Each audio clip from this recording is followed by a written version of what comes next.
Bonjour à tous. Alors pour Noël, je me suis acheté une imprimante 3D. Oh là là, mais tu es fou, Technopatoche! Ben non, en fait, une imprimante 3D, c'est un produit plutôt ordinaire maintenant. Certes, c'est un peu plus cher qu'une imprimante normale, une imprimante 2D, mais pas beaucoup plus, puisqu'une G-Lang, ça coûte environ 100 euros. Et le premier prix en 3D, c'est moins de 200, par exemple 161 pour une AlphaWise U20. Ce qui fait la différence, c'est que les imprimantes 2D, bah, souvent, c'est le prix des cartouches. Là, pour la 3D, tous les consommables sont standards, donc les bobines de plastique, vous les achetez où vous voulez.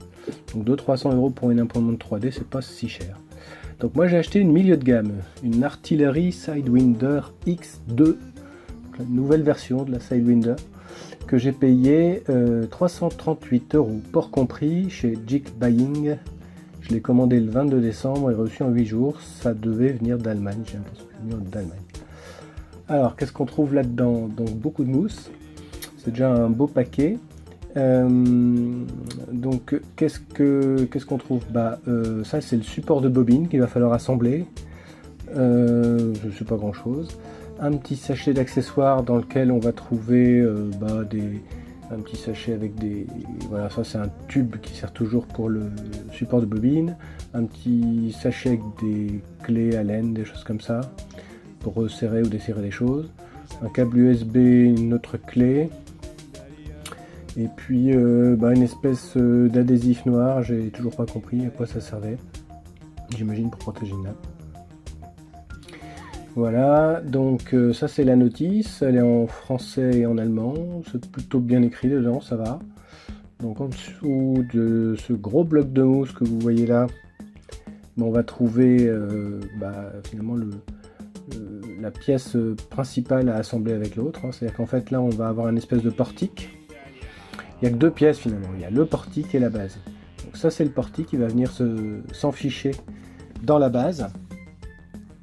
Et tout au fond du paquet, sous tout un tas de mousse là, bon ça c'est le cordon d'alim, il y a la fameuse base avec son plateau et puis la carte mère, tout le reste. Encore un tas de grosses mousse, donc c'est pas écolo tout ça.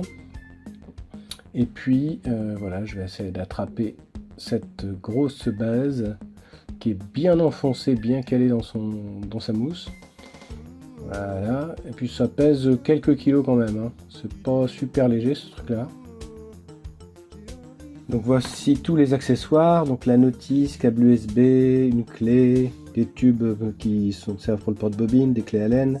Il y a une clé USB, des roulements de rechange aussi, le porte-bobine, un adhésif. Voilà.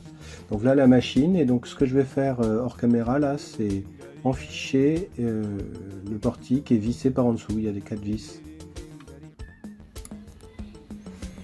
Voilà, il me reste plus qu'à retirer les petits scotch et de brancher le petit câble et un détrompeur, donc ça devrait aller sans trop de problème.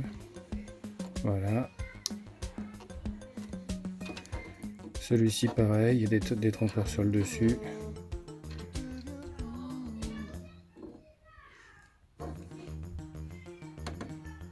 Voilà, mais maintenant l'appareil photo, j'y arrive d'une main. Pareil de l'autre côté. Alors, il y en a un qui est spécial. Celui-ci, c'est comme l'autre, c'est-à-dire qu'en fait c'est la commande du moteur pas à pas qui fait fonctionner l'axe vertical. Voilà, l'axe Z. Donc l'axe Z, il y a une vis sans fin qui remonte ici à une poulie. Voilà. Enfin une courroie, pardon. Et la courroie, en fait, elle retransmet la même puissance, comme ça les deux moteurs sont toujours parfaitement synchro. Alors le dernier câble qui est en attente, en fait, celui-ci, faut pas le brancher. C'est pour rajouter un capteur supplémentaire de fin de butée pour l'axe Z. Mais a priori, il est pas nécessaire puisque il utilise le capteur d'auto-leveling pour faire ça. Alors, le support de bobine. Le support de bobine est un peu chiant à monter, mais en fait c'est pas si difficile, il n'y a qu'un seul endroit. Et ici le petit fil que vous voyez, c'est un détecteur de fin de filament, très important.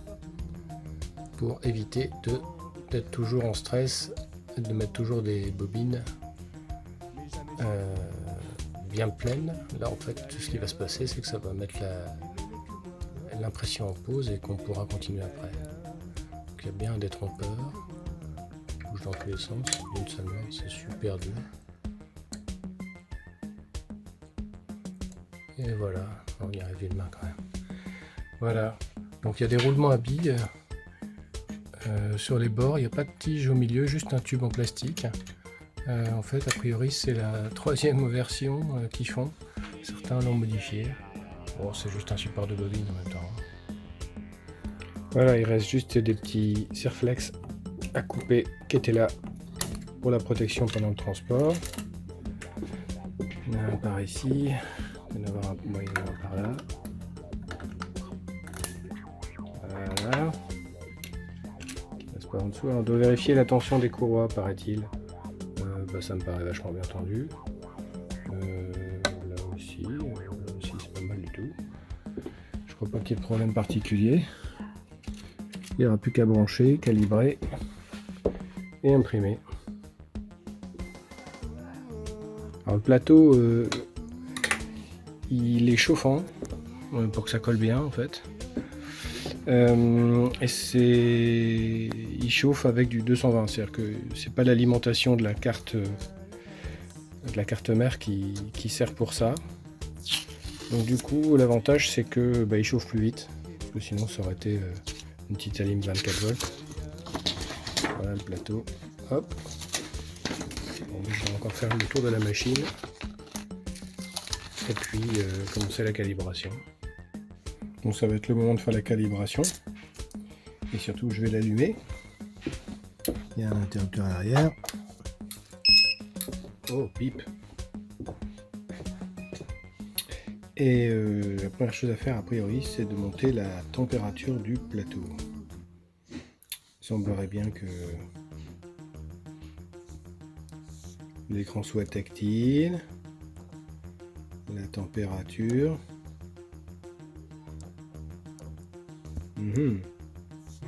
Pas sûr que ce soit ça. Température, non. Bon, il faut que je regarde un petit peu la doc. Hein. Alors, heat up the bed at the hot end, rest technique, go to tools level. Alors, tools, level. Bah non, ils disent qu'il faut d'abord le faire chauffer. 70 degrés pour la buse et 240. Non, c'est le contraire. D'accord. Heat. Température 22.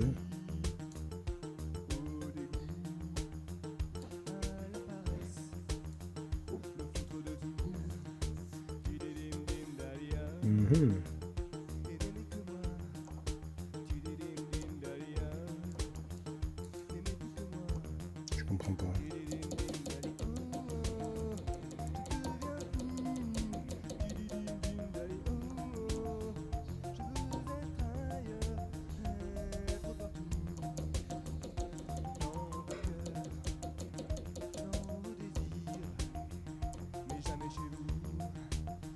Ah bah voilà.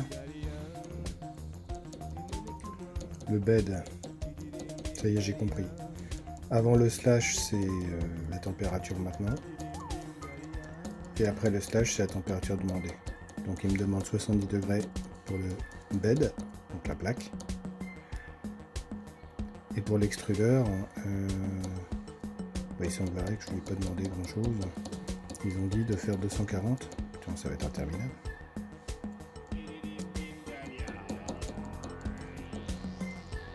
Aller plus vite.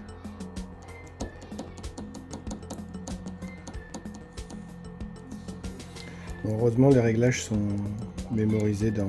Ah, ça va de 5 en 5. Sont mémorisés dans la mémoire de la carte mère. Voilà, je pense que j'ai bien réglé. Maintenant il faut attendre que ça chauffe. Ah, ça commence à faire... Le ventilateur a commencé à se mettre en marche. Je pense que c'est bon signe. Voilà, on va attendre et je vois qu'effectivement il dit qu'il est déjà à 57 degrés. Est-ce que c'est chaud? Ça chauffe, mais à peine. Si, ça chauffe. Ah oui, ça chauffe déjà bien. Bon bah, on va y être là. Alors là, j'ai lancé la phase de calibration et il faut passer un post-it et s'assurer que ça frotte sans frotter trop fort entre la buse et le plateau. Donc j'étais un peu embêté parce qu'il avait appuyé trop fort le machin. Et donc le temps que je trouve comment on visse par en dessous, parce qu'en fait plus c'est serré, plus ça descend en fait. J'ai mis du temps avant de piger. Donc ça a laissé quelques marques sur le plateau, j'étais pas fier de moi, mais ça n'a pas posé de problème ensuite. Ensuite j'ai lancé la phase que vous voyez là en ce moment, qui est une phase où il va faire 25 points, il va palper avec son capteur, et vérifier la planéité du plateau, parce que c'est pas que les plateaux sont vendus bombés, mais c'est que quand ils chauffent, forcément ils se déforment légèrement, et comme la précision du machin c'est 0,2 mm, forcément il doit faire cet exercice. Donc par contre c'est pas ça qui établit le 0 au départ.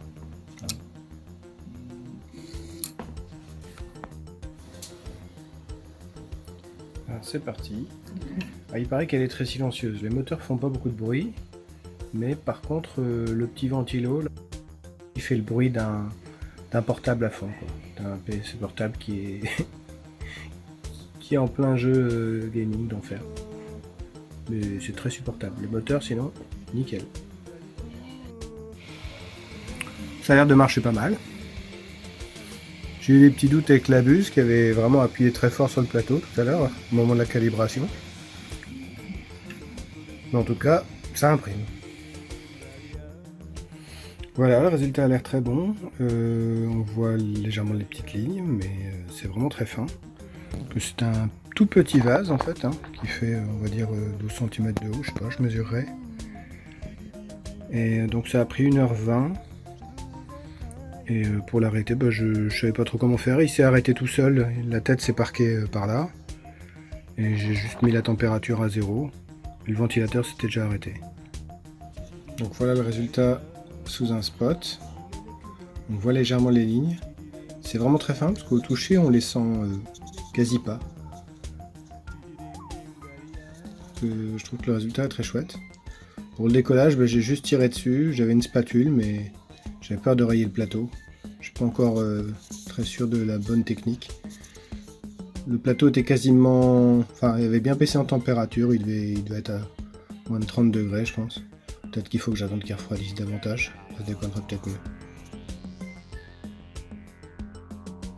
Bon, une imprimante 3D c'est très bien, mais pour faire quoi?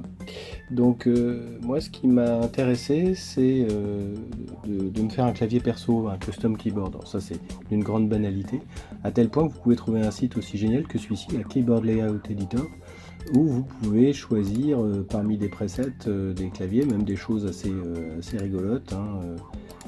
Celui-là j'adore. Mais vous pouvez vous faire le clavier de vos rêves complètement avec en changeant touche par touche où vous mettez les choses, et ça vous fait des raw data comme ça, et ces raw data vous allez pouvoir les injecter sur un autre site web qui va vous générer une plaque. Alors moi le layout de mes rêves, le voilà, donc ce serait trop long pour vous en parler plus, mais si je prends ces données brutes qui sont là, donc qui décrivent complètement tout le clavier que vous voyez au-dessus, et que je vais sur cet autre site qui s'appelle builder.swillkb.com, et que vous les collez ici, voilà, vous avez quelques paramètres pour ajuster, vous faites Draw My CAD, et le site vous génère la plaque qui correspond au setup juste avant, avec des switches standards, etc. Donc vous pouvez l'exporter en DXF, en SVG, pour pouvoir ensuite faire votre plaque. Alors la plaque c'est pas tout, c'est pas le PCB, etc. Moi ce que j'ai fait c'est pas le chemin que j'ai pris, j'ai utilisé le layout, mais en réalité ce que j'ai utilisé c'est tout simplement Fusion. Ça m'a permis de l'apprendre en même temps, et donc je me suis fait des petites touches un peu comme des pièces de Lego, où j'ai rendu ça paramétrable aussi. Vous pouvez avoir des paramètres. Donc ici tout est en paramètres, donc Mon unité standard c'est 19,05 mm, hein, c'est le standard. En hauteur par contre j'étais un tout petit peu en dessous. Et donc si je change ces valeurs, ça va influer complètement sur le design de mon clavier, puisque tout est paramétré avec des contraintes. Donc voilà, c'est peut-être probablement un petit peu plus long à faire, mais pas tellement. Bon, là, avec mon imprimante 3D, le but c'est pas que je passe 1h30, 2h, 5h à imprimer la plaque et que je me rende compte que mes switches ne rentrent pas dedans. Donc ce que j'ai fait, c'est plutôt que ça, faire juste un tout petit exemple minuscule, même pas le pavé numérique, hein, je me suis fait une plaque de 2 switches par 2 switches, hein, celle-ci, pour voir si mes switches ils allaient rentrer comme il faut dans la plaque. Et roulement de tambour, eh bien c'est rentré parfaitement, à ma surprise finalement, puisque j'avais fait des petits chanfreins par-dessous, et je forçais de constater que les petits chanfreins qui étaient là ici en dessous, là, vous voyez les petits chanfreins, pour aider à rentrer, ben non, je crois qu'ils ont fondu avec la première couche, qui était contre la plaque. Mais ça n'a pas empêché les switches de rentrer parfaitement, c'est-à-dire en forçant un peu et en tenant très très bien finalement. Donc je suis ravi de ma première impression perso. Je crois qu'on peut appeler ça la chance du débutant.